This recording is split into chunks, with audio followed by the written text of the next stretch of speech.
Hello, Steve. How's the husband-to-be? Other than having no memory, I guess I'm all right. All right?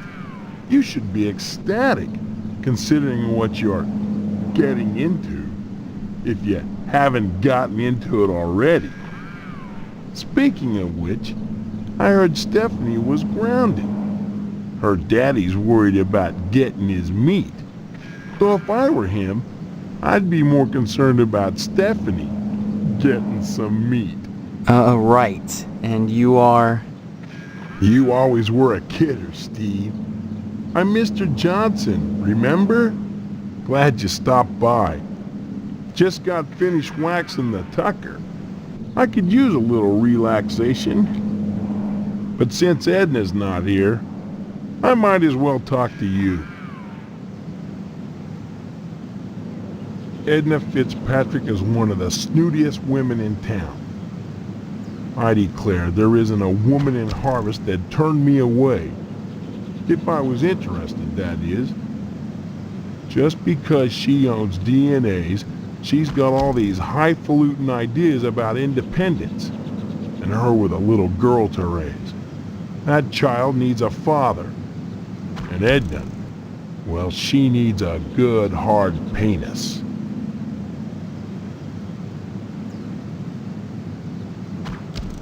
What makes you so sure she needs a penis? You saying Edna's getting it from someone else? Like maybe that damn Sheriff Dwayne? He's over at DNA's diner every day from noon to 1, eating his dadgum pie. And I got a feeling he'd like Edna for dessert. Sure, it's the only diner in town, but I'm sure he's got more on his mind than food. Edna Fitzpatrick is one of the snootiest. Karen's only 5 years old. Since Mr. Fitzpatrick passed away, in Edna's arms and legs, I might add, Edna's been raising Karen on her own. What a shame. To deprive a little girl of a positive male role model, and her mama of a fine, stiff penis. Edna Fitz. Bye now.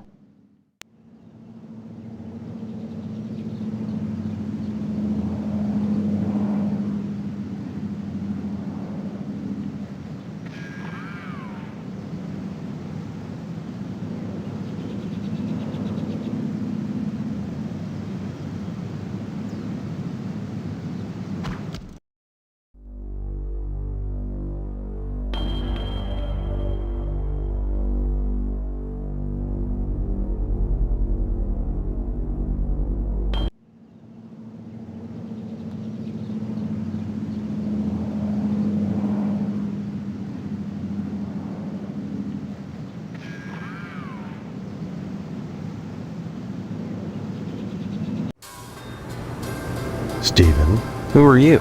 I am Daniel Moynihan, mortician and proprietor of the Wayward Hotel. Most people ask me why I don't remember their names. Well, you always were a kidder, Steve. Besides, as one who deals with the dead, I try not to involve myself in the affairs of the living. Your loss of memory is of no concern to me, true or false. Ironic, considering my recent involvement in a charity event. What are you talking about? My complaints were central to the scheduling of the upcoming Harvest Bake Sale. I'm gratified the Order of the Harvest Moon got involved. The proceeds will certainly help cover my losses. It seems that, like some elephant's graveyard, people of low station come to Harvest to die. They simply drop dead, penniless, and they all need burials. God knows, by putting these people up at the Wayward Hotel, I do more than my fair share. So why must I pay for the coffins and burial materials as well? My losses to the dead are substantial. Hopefully the bake sale will offset some of them. This bake sale is a joint effort of the Harvest PTA and the Order of the Harvest Moon. The proceeds will be used to set up a fund for transients. In other words, Bums and societal rejects without families who wander into harvest uninvited. Then, the Order is setting up shelters for the homeless? Not shelters. Graves. You see a great number of these hobos die while passing through. Don't ask me why, it's what those people do. Use your common sense, Stephen, memory or no. If they were involved in setting up homeless shelters, then why would I be involved? And why would I be sustaining losses? As always, the Order of the Harvest Moon has taken the lead in addressing our societal ills. Through their sponsorship of the blood drive and the bake sale, the Lodge ensures that all our needs are met. Needs. Such as... Pardon me, there are corpses to prepare, and my losses have been substantial of late. If you're sincerely interested in the Order, however, you should stop by the Lodge and speak with the Sergeant-at-Arms. Why should I be interested, Mr. Moynihan? Of all the spots in Harvest, the Lodge is the most prominent, literally and figuratively. It is the ambition of everyone here to join, and join you must to attain wisdom. What kind of wisdom?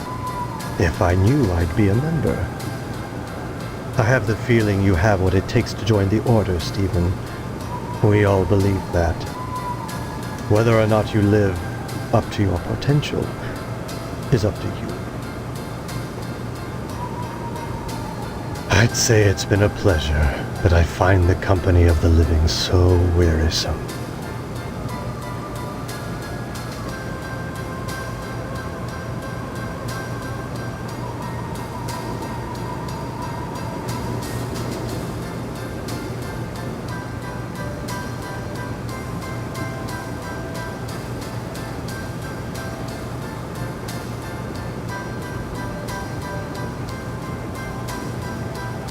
Young man, we really have nothing to say to each other.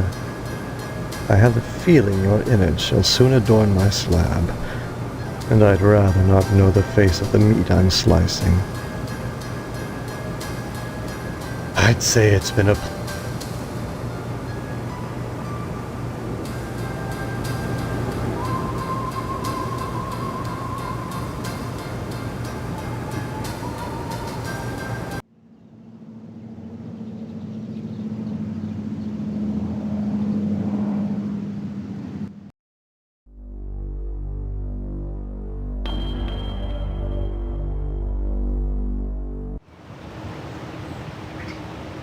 Please excuse the mess.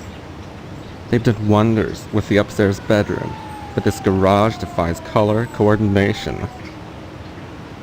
Sorry, Steve. After I'm through here, I've got cleaning to do. Rush, rush. Sorry, Steve. After I'm through here...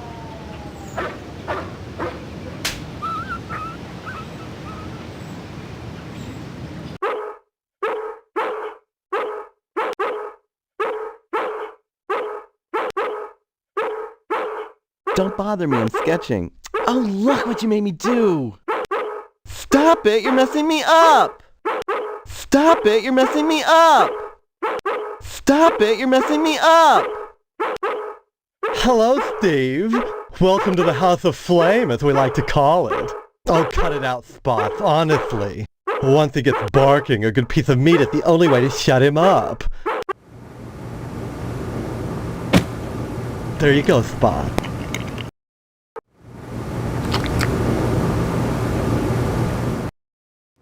So, Steve, bet you don't remember me. Heard about that short in the old wiring. I'm Fire Marshal Sparky, head of your fire department.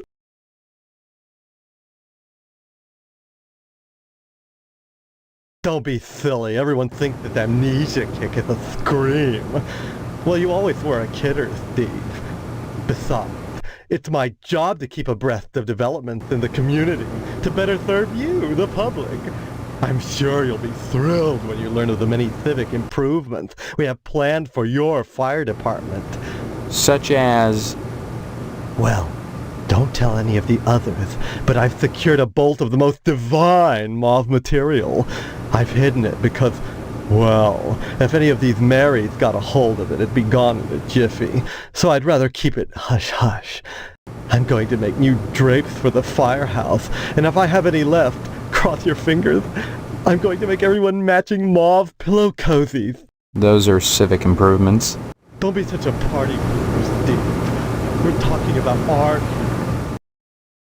Besides, we haven't had a fire in Harvest since the newspaper building burned down. Though I'll admit that the Wasp Woman's place is one big accident waiting to happen. Isn't that right, Spots?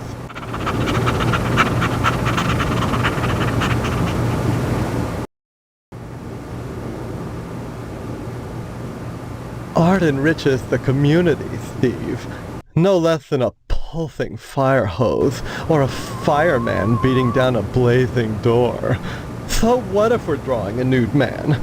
So what if all we ever draw is a nude man, or the same nude man over and over in all sorts of provocative positions?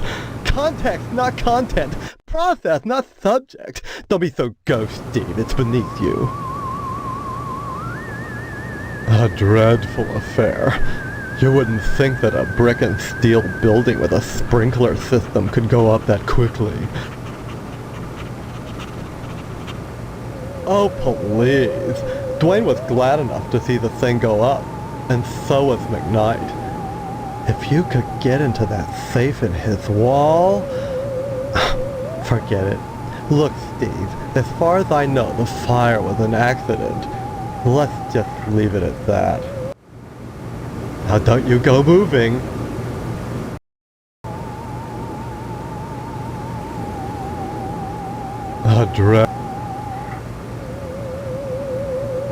Art enriches the community, Steve. No less than a pulsing fire hose or a fireman beating down a blazing door. So what if we're drawing a nude man? So what if all we ever draw is a nude man, or the same nude man over and over in all sorts of provocative positions? Context, not content. Process, not subject. Don't be so ghost, Steve. It's beneath you. Some people think all we do is sit around, fetching examples of manhood for our own amusement. Nothing could be further from the truth. Why, just the other day we cited Tetsuo Crumb for fire code violations. All the dried out paper wasp nests clustered around her wooden house. Why, it's a chemlog just waiting for the right faggot. Believe me, none of us wants to see another fiasco like the Sentinel fire. Bye-bye. I don't converse on the job, Steve. I don't converse on the job, Steve. Stop it! You're messing me up!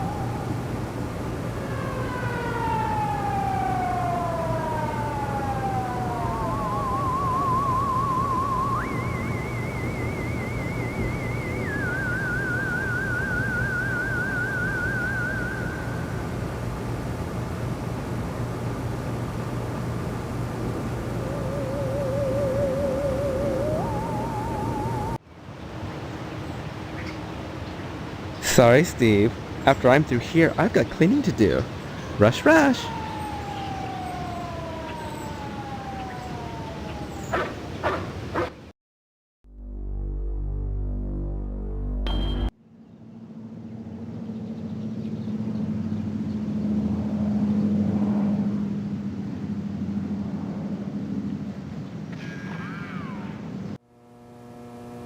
Hello, Steve. Let me introduce myself. I'm Sheriff Dwayne, and this here's Loomis. Pleasure, I reckon. Then, we haven't met before? Of course we have, but I heard about your alleged amnesia and figured I'd play along.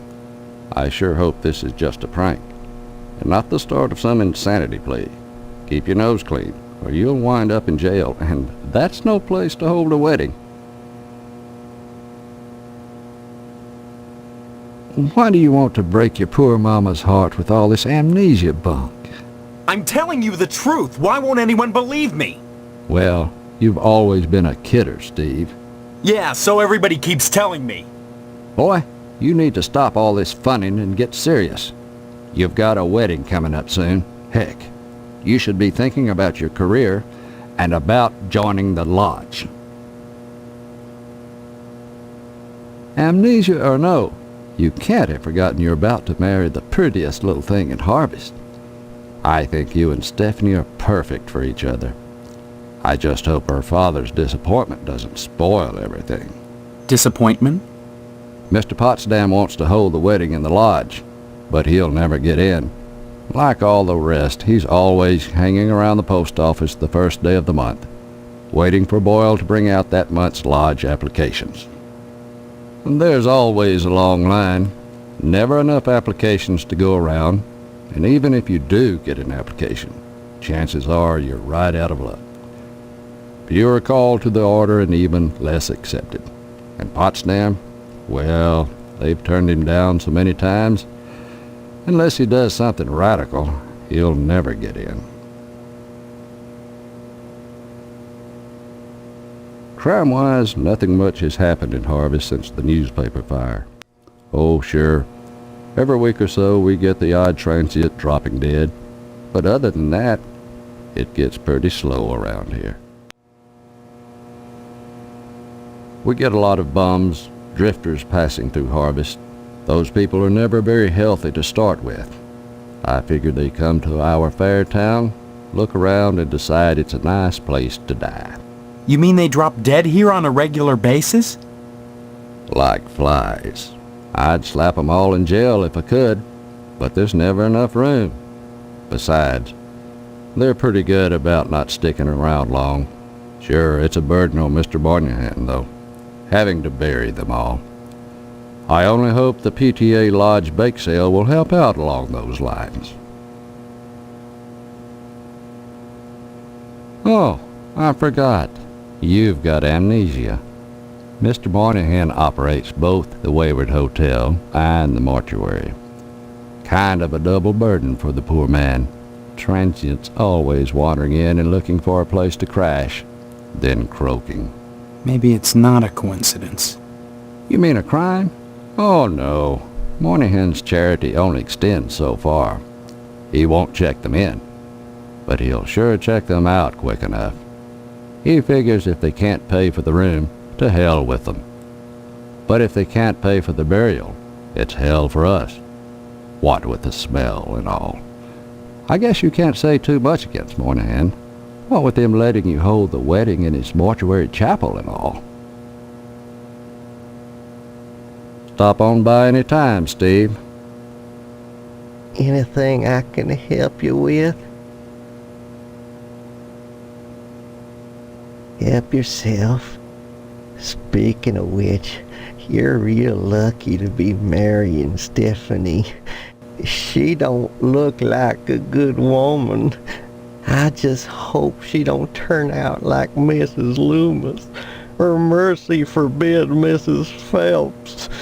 Good women can be awful hard on a man's needs, don't you know?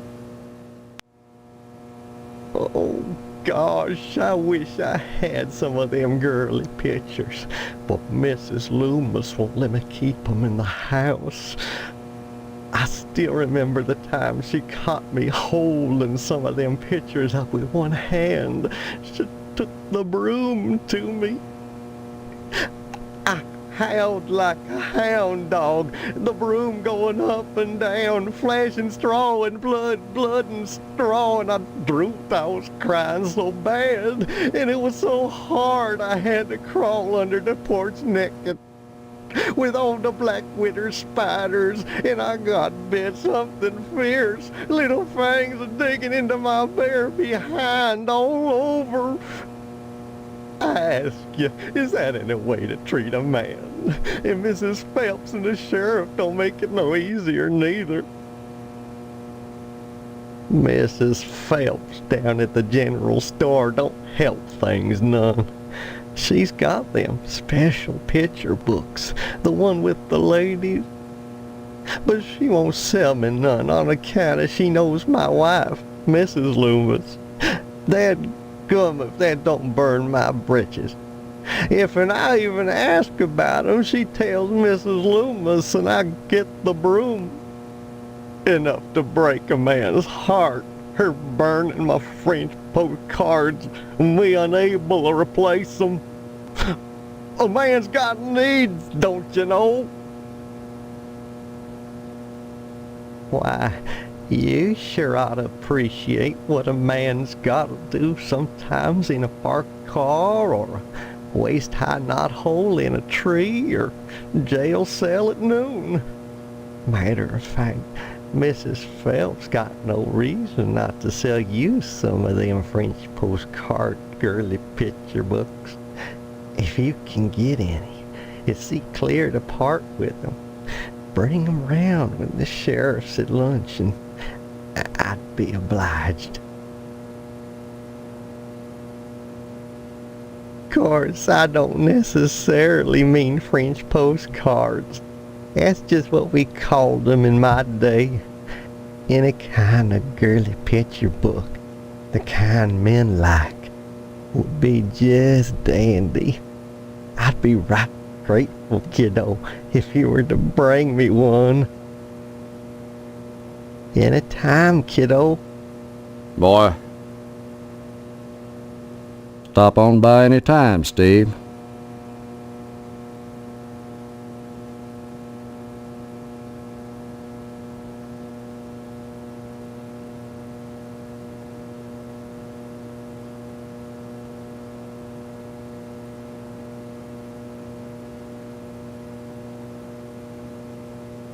That's the evidence room, where we store items lifted from crime scenes. It's kept locked at all times. There's things in there that could make people jump through hoops, if I wanted.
Hi, what's your name? Karen, What are you doing? playing. My mom is working, so I gotta stay out of her hair. Wanna play? Not now, maybe later. Okay. Bye-bye. Oh, Steve, what are you doing sneaking up on me like that? God, for a second I thought you were Mr. Johnson. What would you like to order?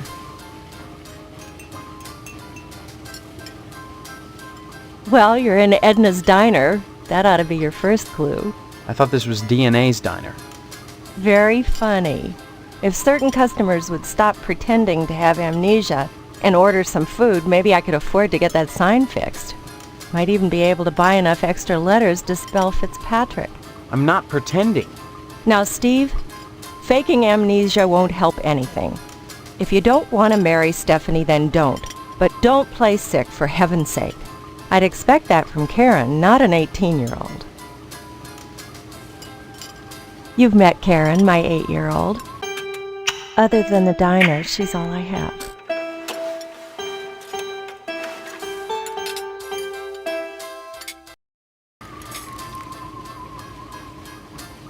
Mr. Johnson has a liking for me. I'd call it a crush, but that's too innocent a word. He's a bitter man with too much time on his hands.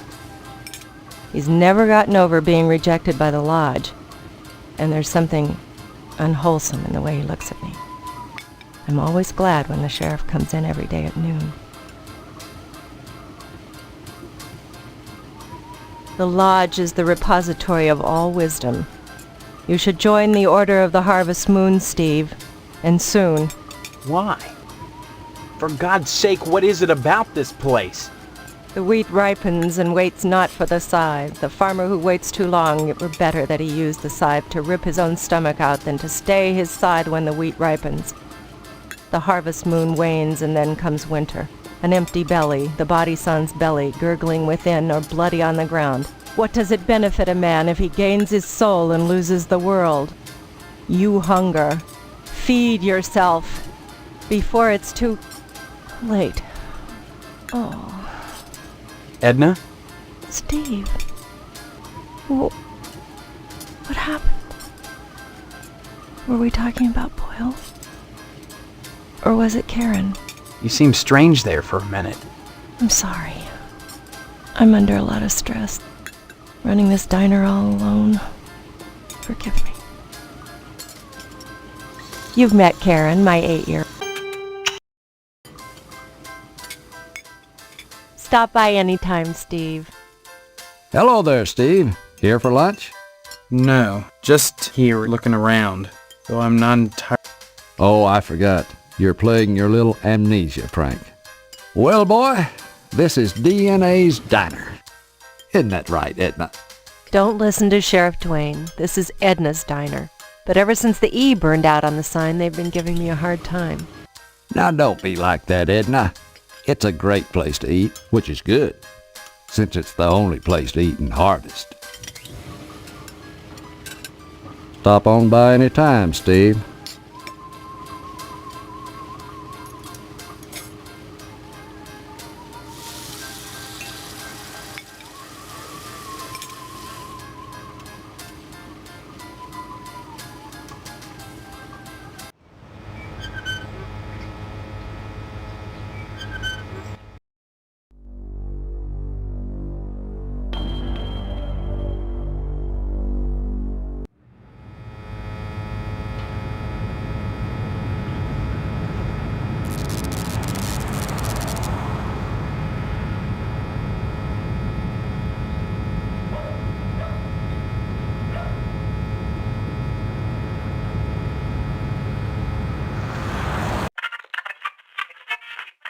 Stay tuned, buckaroos. There's more to come on Range Riders Cowboy Roundup.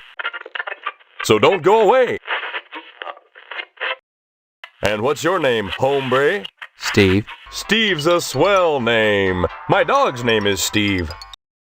Would you like my autograph, Steve? Here you go, then.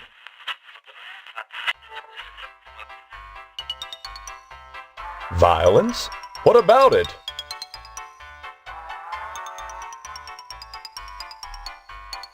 What red-blooded American doesn't? Nothing like an exploding head to get the blood pumping. Literally, that is. Even so, do you think society pays a heavy price for the violence in the media? Of course they pay a heavy price. Just look at the net profits. They'll line up around the block to see a good slaughter.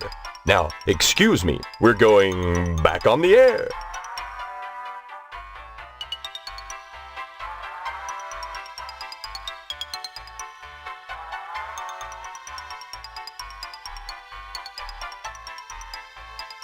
Can't talk now, buckaroo. We're on in just a sec.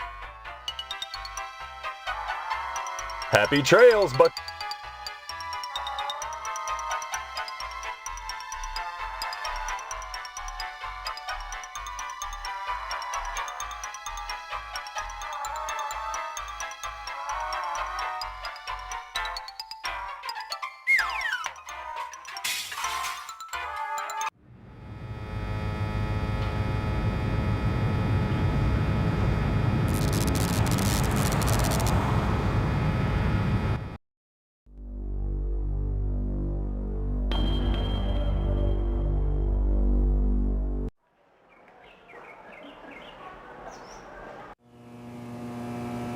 Steve!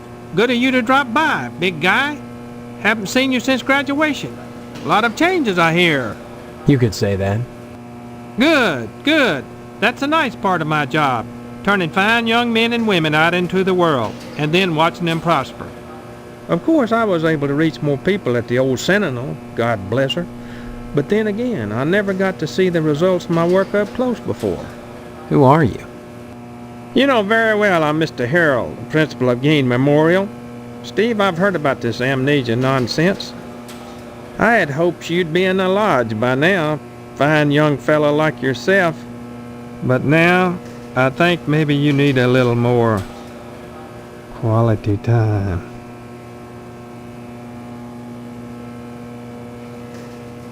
What do you mean, quality time?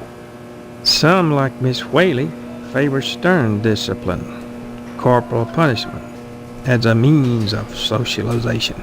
Myself, I temper discipline with love. Quality time can be such a warm, sharing experience.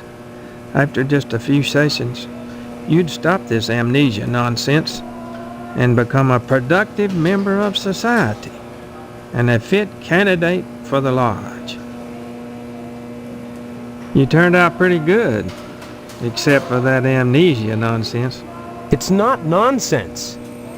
Well, you always were a kidder, Steve. Maybe you need a little straightening out. Oh, the things I could do to you. You'd be a much finer young man with just a little quality time. What do you mean? Some, like Miss Whaley, myself, quality. Big guy, barring some quality time, the greatest gift I can bestow upon you as your former principal is a word of advice. Join the Order of the Harvest Moon at any cost. Within the lodge lies your future, and without dust. Why do you keep calling me big guy? A sign of respect, lad. As principal, my station is higher than yours now, but you never know what the future holds, so you should always hedge your bets and pay tribute to your inferiors.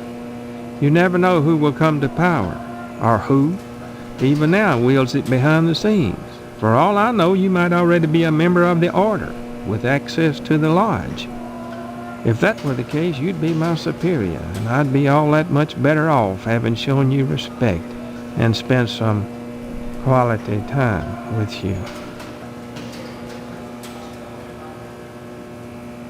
Surely mine is the most important position in Harvest. The ability to mold young minds. That's power. You might think Sheriff Dwayne's the most important man here, big guy. But he only deals with my failures. When I do my job right, the sheriff never sees a thing. Drop in again soon. Adult education is a wonderful thing, as is adult quality time.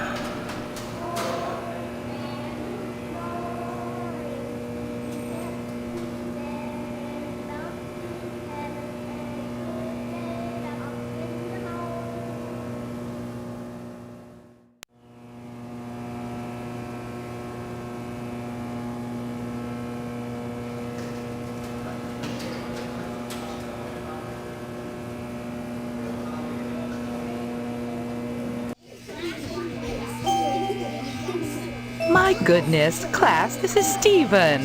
He used to be a student here at Gein Memorial. Say hello, class. They're reticent. The educator's gravest problem today is the apathy of the students. What's wrong with their heads? I can tell you in one word, Stephen. Discipline.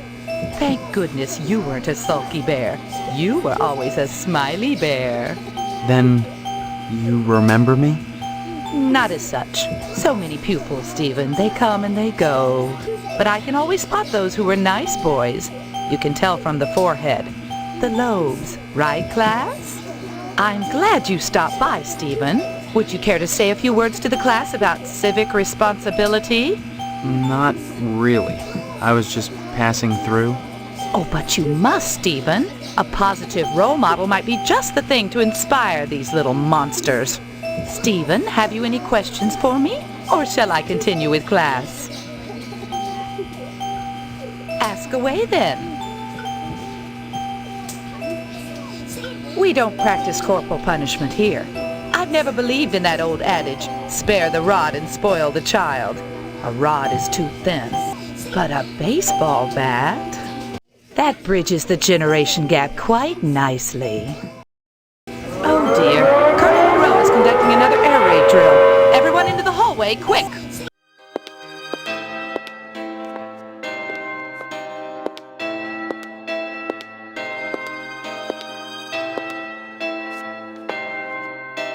If an A-bomb hits, what good is it gonna do to duck and cover?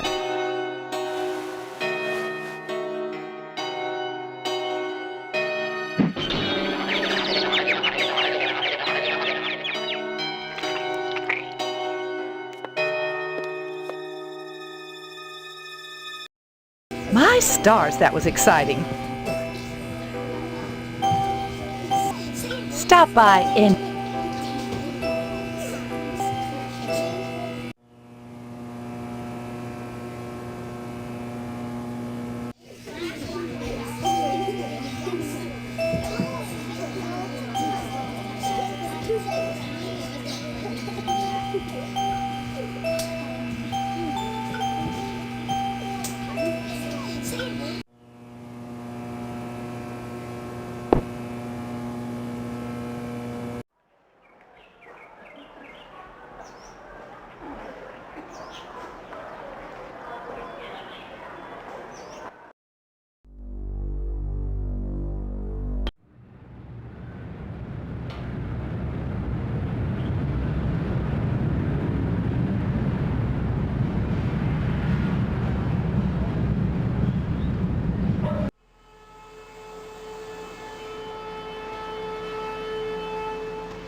Steve, how's your father? Is he better? About the same, I guess. He's been away from work for weeks, and when I call your house, your mother won't let me talk to him. I haven't seen him either. This is a fine kettle of fish, I must say, though I am glad to see you taking an interest in the business in your dad's absence. Who are you? Aw, Steve, I didn't want to believe that amnesia hokum. Now you're saying you don't remember your pal Pat O'Reilly? What exactly is wrong with your dad? I don't know.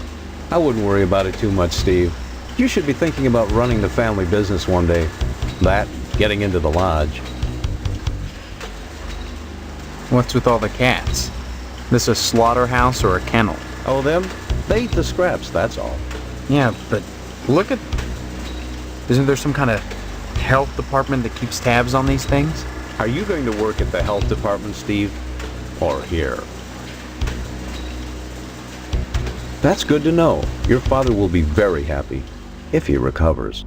My point was only, you shouldn't allow animals in the food processing area, right? We don't let them get into the meat. That's unsanitary, and the health department wouldn't stand for it. There's things you don't know about the family business. Come to think of it, I don't see any cattle around here. Where do you keep the animals? Does it matter? The end product is all the customer cares about, Steve. And we only carry the finest meat, only the juiciest cuts. Once you take over the business, you'll realize the importance of maintaining quality while cutting costs. We know what we're doing here, Steve. If we didn't, would the lodge use us to cater their affairs? Your father's very particular about the profit, Steve. No freebies for anyone. But seeing how you're his son, if you'll bring written permission from your father, I'll give you the meat. Don't be such a stranger, Steve, and my best to your dad.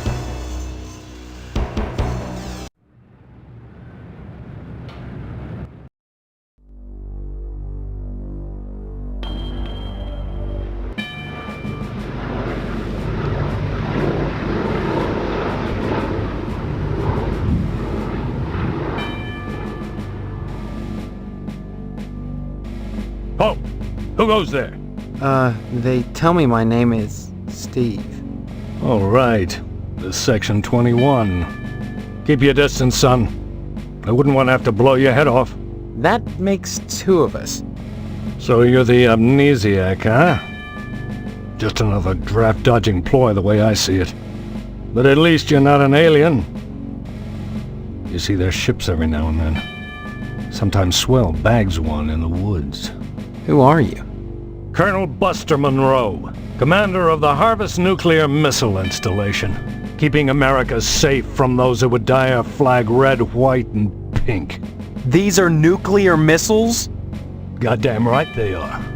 Every one of them ready to rain death on the Ruskies. All I gotta do is hit the button and blammo! The price of vodka goes through the roof. Along with the vodka. Well, I suppose you have, safeguards against accidents? Safeguards? Don't be such a weak sister. There are no safeguards. This is the 50s. Then you have sole control of the, missiles. That's right. Been in charge here since WW2, when I got my lower torso shot off in the war. Those pantywaists in Washington wanted to stick me behind a desk. To hell with that. They owed me. I left my legs in Dusseldorf. They owed me. Of course, they felt that after the trauma of having to crawl from Germany to England trailing my intestines behind me, I was too emotionally unstable to continue in the military.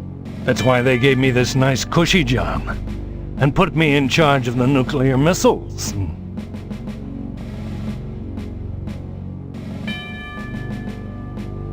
Remember?